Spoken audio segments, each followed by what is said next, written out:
In this video, I'm going to show you 5 of my most favourite and probably most used plugins when it comes to mixing. Now, I wouldn't go as far to say that these are essential and you shouldn't mix without them, because there's always alternatives when it comes to plugins, and there's also other ways of achieving a particular sound. But for me, I use these 5 plugins probably in every mix for 2 main reasons. First and foremost, they sound great, and secondly, they allow me to get the sound that I'm wanting and to the end goal of the mix much easier and much quicker. And the reason that that's important is because it allows me to focus on what really matters, which is the sound and the music, rather than trailing through endless lists of plugins and looking for something to use. So let's dive in and start with the first one, and that is an SSL EQ. Now, for the most part, I tend to use the SSL EQ plugin that comes in the Slate All Access Pass. There are lots of other versions of this. SSL do their own emulation, and there'll be various other emulations from different companies. Now, the reason that I really like an SSL EQ is because you can get super surgical with it, and the mid-range and the high band can get really, really sharp and pointy, and I find it really easy to dial in the exact tone that you want. Now, I use this all over the place, whether it's bass guitar, drums, electric guitars, acoustic guitars, vocals, pianos, you name it. But what I've got it on here is a snare. Now, let's take a listen to this snare without the SSL. I have got a few other things. This is just a little bit of saturation. There's another EQ here just doing a bit of top and bottom and some compression. All of that is in right now, apart from the SSL EQ. Take a listen to what this snare sounds like. So we're just getting a little bit of brightness from this EQ and some saturation. However, it's still way too dark. That snare really needs some help to cut through the mix. So what I'm doing is boosting a load of 5K on the top band, and I'm also boosting some bottom as well, about 150. Again, a good chunk, around 8 dB. Let's put the SSL EQ in, hear what that's doing. And without.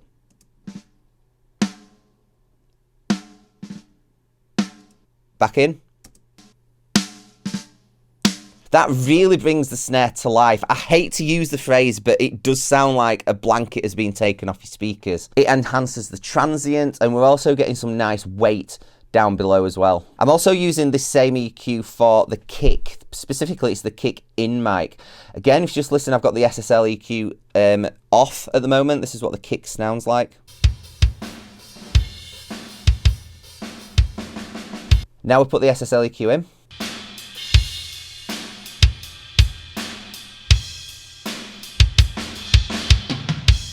Really bringing out the attack from the beta, and that's going to help it cut through this really dense pop rock mix. So the SSL EQ gets a big thumbs up from me. Now, number 2 on my list of mix plugins is a reverb. Specifically, it is the Verb Suite reverb from Slate Digital and Liquid Sonics. Now, there's 2 main reasons why I like to use this for my reverbs, and number 1 is it just sounds great. It sounds incredible.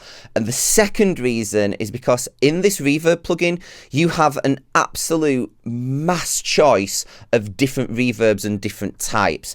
If you click on this button here, you've got the 480 Lexicon Classic. Again, you've got ambience, you've got halls, you've got plates, you've got rooms. You've got the FG2000, which is a Sony reverb. Again, you've got a choice of different times, different units. You've got the BM7, which are the Bricasti impulses. Again, you've got rooms, you've got plates, you've got halls, chambers. There's the 224, there's the 3000. There's every type of reverb that you could ever imagine you would need. And to have all of that choice in one plugin, rather than having to scroll through endless lists of different types of plugins and reverbs, for me is just a really important time saver. So here I've got the Verb Suite on a 480 plate. This is what I will use for all of my vocals. So this is the Lexicon plate. I've got a decay time of 2 seconds. All of my vocals go through that. I also have a Sony Room. This is my bright drum reverb. So this is what the room tracks and the snare samples are going through, and it's a shorter decay. And I've also got an EQ plugin before it. Again, going back to the SSL, just adding a ton of brightness, a big chunk of 1K. So this just adds a really nice snap and brightness to things like the snare and the room tracks. I have the RMX16. This is the classic gated reverb, classic 80s snare sound where you get the explosion of reverb and then it disappears and gets out of the way.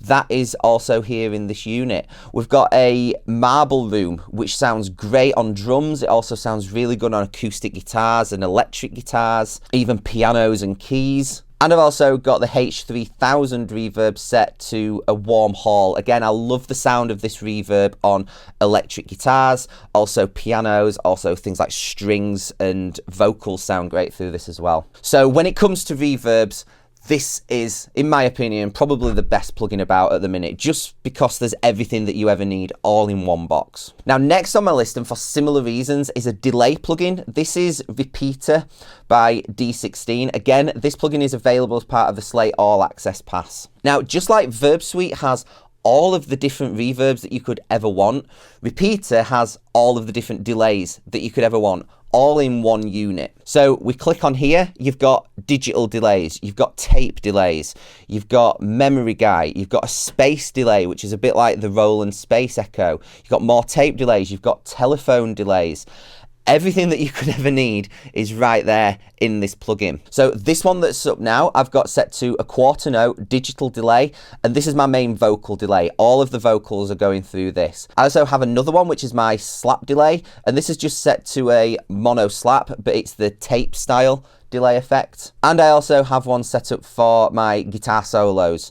I tend to have my guitar solos panned ever so slightly to the left, so I've got an eighth note on the left and then a slightly longer quarter note on the right, just to give it that sense of space. Again, this is on a memory guy setting. Now, one feature that I particularly love about Repeater is this function here called the spread. So this is my main vocal delay. It's set to a quarter note. I've got the left and the right set to a quarter full note. However, if you use the spread function, it puts a very slight delay between the left and the right. So at 162 BPM, a quarter note is 370 milliseconds. So I would have to dial in -5 milliseconds on the left, take it to 365, and then +5 seconds on the right, 375, which is fine. You can do that, but Repeater just makes it easy. You just set it to a quarter note and then put the spread function on, and it automatically does it for you. No having to figure out the conversion, no having to dial in the exact number of milliseconds. It just makes it super simple. Now, plugin number 4 that I've been using for years is a tape emulation, and specifically it is the Slate Digital VTM tape. Now, I use this plugin again all over the place. It's on drums, it's on vocals, it's on bass guitars, it's on pianos, keys, and it's also on electric guitars. This particular instance is on the rhythm guitars, some crunchy rhythm guitars. I particularly like tape here because it softens the guitars and it allows you to be a little bit more aggressive with the EQ. So take a listen to these crunch guitars without anything on them, no processing whatsoever.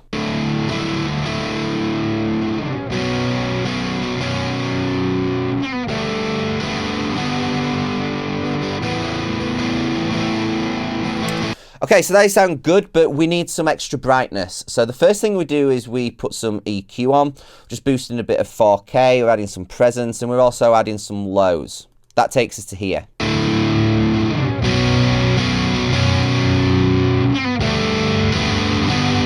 Instantly, that sounds way better. However, because we're boosting upper mids, we've got a tendency for the guitars to get a little bit fizzy. Now, I don't want to back off from the EQ because that's then going to lose that brightness that we've got. So what we can do is we can put a tape plugin on, and it just helps to tame some of that fizziness that we're hearing in the guitars. Take a listen now.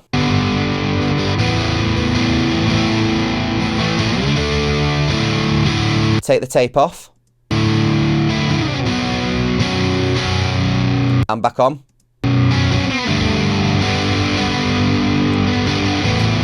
That is a perfect compromise between brightness, but also without any of that fizzy stuff that's going on. Now, it's a similar story here with a lead guitar riff. Take a listen to what this sounds like without any processing whatsoever.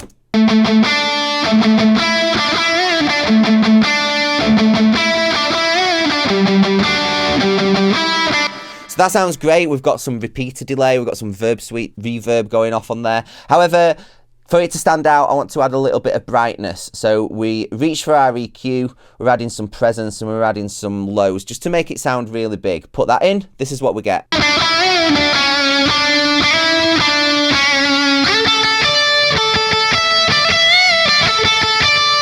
Brightness from that sounds great. However, we can add the tape machine just to help tame any of that peakiness, any of that fizziness that we might get in the upper mids. Take a listen now.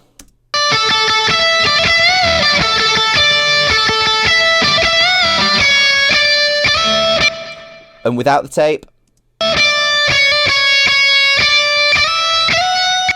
So it can be a fairly subtle effect, but for me, where it really shines is on guitars and being able to get your rhythm guitars and your lead guitars really, really bright, but then use the tape just to tame any peakiness in the high mids and any fizziness that you get from the amp and the distortion that's baked into your guitar sound. So absolutely love this plugin. Now, plugin number 5 that I use all of the time on every mix isn't actually a plugin. It's hardware that's in the rack at the side of me, right at the bottom here, and it's a pair of vintage Dolby A360s. Now, there are plugin versions of this available, and for the purpose of this video, I'm actually using one of those to show you right now. Does it sound the exact same as the hardware? No. However, it gets really, really close and does the exact same job. So if you don't own a pair of Dolbys or you can't ever get your hands on a pair, it's nothing really that you have to be worried about. You can just use the plugin versions. Now, what these do is they act like exciters, and a quick Google of the Dolby trick, you'll be able to learn exactly what these units are used for. I use them for acoustic guitars, but mostly I use them on vocals. What they do is they make vocals sound really, really bright and really exciting, but they add brightness to vocals in a way that doesn't sound harsh and also doesn't cause any excess sibilance, which is quite remarkable, really. Now, the way that I use these is I set up a group track. I call it my Dolby bus, which is right here, and then I would normally put a external FX to the Dolbys on that, but for this I've got the plugin. The plugin is the FG36A by Slate Digital, again part of the All Access Pass. There's other ones available. This is just the one that I have because it's part of the Slate bundle, and it sounds great. It does a very similar job. I do find the hardware a little bit smoother, and I can push them a little bit more before they do start to get a little bit harsh compared to the plugin version, but the plugin version will get you 99% of the way there. So take a listen to these vocals without the Dolbys on them. So when that sun's quit shining and that grass ain't green no more, I don't want nobody else. I'll be waiting for you. Okay, so nothing wrong with those vocals at all. However, they're too dark. In the context of this mix, we want them to pop, we want them to blend in the background of the main vocals and be heard amongst all those drums and guitars. They need to be brighter. So absolutely, we can do that with some EQ. However, these add a different sort of brightness. So let me pop the Dolbys on and you can hear what they're doing. So when that sun's quit shining and that grass ain't green no more, turn them off. I don't want nobody else. Back on. I'll be waiting for you. So that is not subtle at all. And in solo, you might be thinking that sounds really harsh, really tinny, and just doesn't sound great. But remember, no one is going to hear anything in solo. What matters is how things sound in the mix. So let's listen to that now in the context of the mix, and you can really hear where the backing vocals, those harmonies, and that lead vocal double is sitting and just supporting the lead vocal. Take a listen. When that sun's quit shining and that grass ain't green no more, I don't want nobody else. I'll be waiting for you. When your head's deciding and your world don't turn no more. Now, if you're a songwriter, you're releasing music, you're in a band, for example, then your EPK is one of the most important documents that you have for getting your music heard by thousands, if not millions of people. Your EPK is a PDF document that you're going to send out to radio presenters, playlisters, bloggers, magazine editors, when you've got a song released and you want them to consider featuring or using your song. Now, the reason it's so important is because this is your first impression to these people. If your EPK sucks, then they won't even listen to your music. They'll load up your EPK, they'll see something that's designed terribly, doesn't contain the information that's relevant that they need, and they're just going to delete your email and not give it any consideration whatsoever. Whereas if you have a great EPK that is designed really well, it looks professional, and crucially contains all of the relevant information that you need to have on there so that they can feature you and they can use your music for whatever it is that they are doing, then the very likelihood is that they will click on the link to listen to your song. And at that point, it's up to your song to do the talking. But your EPK was that vital foot in the door to even give you a chance in the first place. So with this being such an important document, I've created a free EPK template so you can design an incredible looking EPK, but also be guided on exactly what information and what you need to have on there. It's really, really quick. It takes no time at all to set this up. And like I said, you can use it completely free. So don't fall at that first hurdle, because I can guarantee there will be artists and bands out there. Their music might not be as good as yours, but they are getting access to these opportunities because they have a great EPK and they're making a great first impression, which gets them that foot in the door in the first place. So to start using this template, there is a link in the description below. And like I said, it's completely free, so you've got nothing to lose, but potentially a hell of a lot to gain by having a great looking EPK that's going to help you get noticed.